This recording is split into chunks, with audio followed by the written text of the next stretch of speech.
Welcome to Polygon Division. Today I had a user ask if I could do the dynamic spring effect right here, so I'll play it. And I'll set this rig up and show you how to animate this and get it working. Uses particles, connectors, and a spring. And then there's a little bit of Espresso in order to get the geometry of the sweep deformer to go around this curl. So let's look at that. And then there's a little bit of Espresso required to get the spring geometry to start working. So we'll look at that as well. Let's dive in. Okay, so I've got a blank document and I've set the timeline to 1,000 frames. Okay, so I'm first going to add a cylinder and I'll call this cap. And this is going to be the platform. Set it to 20. Make the platform like 75, something like that. You can adjust this as you see fit. Move it up. I'll put it at 100 and we'll right click on it. Go to bullet tags. Click rigid body. If I hit play, the dynamic object goes. Next, what we want to do is we want to put this on a spring. So I'll go to simulate and underneath connectors, you'll see it says spring. And what we do is we drag our cap into here and I'm going to change the order. So the dynamic comes first, then the spring, and you can see it works. Sometimes the order, if it's in the reverse order, it might not work. So I'm going to have it as the dynamic object first, and you can see it starts moving. So what I want to do is I want to make a particle, and I'll just add an object here, a sphere. I'll set this to 25, move it up, and I'm going to move it off to the side a little bit to show you the issue. I'm also going to go to the viewport and figure and turn off save frame so we have the whole environment. And I'm going to right click on this, go bullet tags, rigid body, and this sphere is going to drop down and you'll see an issue that happens. So our spring is not locked into a vertical movement. We want this to be locked in a slider moving up and down. So to do that, what we need to do is we go to simulate connectors and we click on the one that's called fixed. And what this does is this allows us to put it on a slider. So we're going to click instead of fixed, we're going to click linear, which is a slider, and then we're going to rotate it 90 degrees. And this is going to force this platform to slide up and down and be locked in the vertical movement. So I'll drag this below the spring, and the connector is just looking for an object. So I'm going to put the cap as the object it's sliding on. And now when it drops, you can see the platform does not rotate and disconnect. Next, what we want to do is we want to have an emitter emit a bunch of particles, which is going to be the sphere. So I'm going to take this and zero this out. We'll select an emitter. So basic emitter, I'm going to move it up. And if I zero out the emission location, so they emit from the same spot every time, we're going to change the constant to pulse and we're going to bring this down to 1. And what that's going to do is it's just going to emit particles every 15 frames, like so. I want to space this out to something like 30 so you can see the consistency happening. We also want to make these white and change the speed to 0 because what we're going to do is the emitter is going to just be emitting this particle. So to get this to work, we're going to add a cloner and add our sphere into the cloner, and the cloned object is going to be our particle group. So now if I play this, you can see it's just dropping marbles. What we want to do is we want to throw them. So go to the dynamic section, custom initial velocity, and we're going in the blue, which is Z, and we're going forward. I'm just going to keep upping this, and now they're working. And it looks like my emitter got pushed off in the Z direction, in the X. There we go. So now they're just going, and I'm going to leave this, but we'll adjust the spring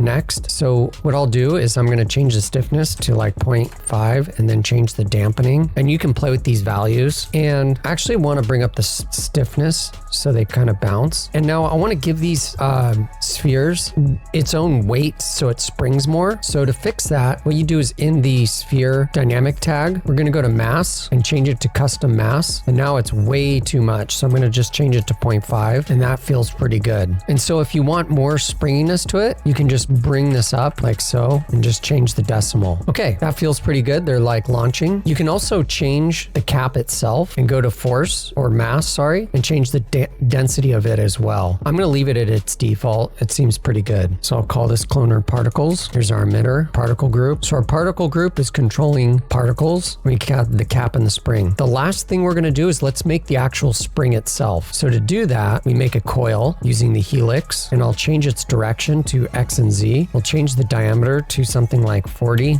and then the height, we know the cap is at 100. So I'll put 100. So if I go to the side view, you can see there it is. Also, before I play this, you notice how the spring kind of moves first. We don't want it to move until something hits it. So what we'll do is we'll go to the cap here, go to the collision and the dynamics tab, and on trigger, say instead of immediate, we'll say on collision. And now it won't move until something hits it. There we go. So let's get this coil to actually animate and match the movement. So to do that, it's actually really easy. We're just going to go to the Helix, right click and say programming tags Espresso. We'll get our Espresso window here. I'm going to dock it in the viewport by dragging it onto the hamburger. And we want to control the Helix, and the Helix that we want to control is the height. So we'll drag the height into the input, and what's going to control the height of it? The cap. And the cap's position is going to control. So we'll come in here to the coordinates, and we want to basically use the global position, because if we group this up into nulls and clean up our project, we want to do global position, and we're going to use the Y, which is up and down. Now, I want to also have a control where I can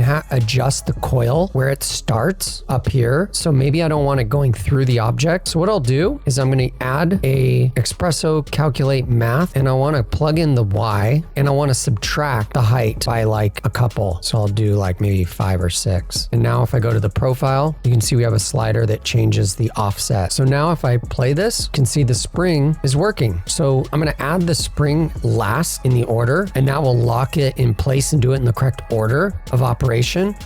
If you don't have these in the correct order, you're going to get like weird offset issues. So let's go ahead and add the coil. So I'm going to go to the end side, set this to something like 3, drag it down here, and we'll add the Helix into a sweep object and add the profile in, and then we can adjust our coil. So I want a chunkier coil, so I'll make it nice and thick, and I'll add more sides to it so it smooths out. Let's take a look. So you can see that the coil is kind of offset a little bit, and what you need to do is you need to go to the Espresso tag, and it just has to do with the order of operations. So you want to make sure this is on expression, and when you cache it, so I'll go ahead and cache this. We're going to go here to our cap here, and I'm just going to say bake all under the cache settings. Takes a second, shouldn't take too long, and there we go. It's perfect. Now it's locked in. Now we have a slider too. You can come in here, select this subtract. So here it is, and we can adjust this to get it right. And you'll probably be at an angle like this, so you won't see the connector. Perfect. Now you can create a tray. You can do some kind of oddly satisfying loop. And because the particle emitter is going from 0, it's a perfect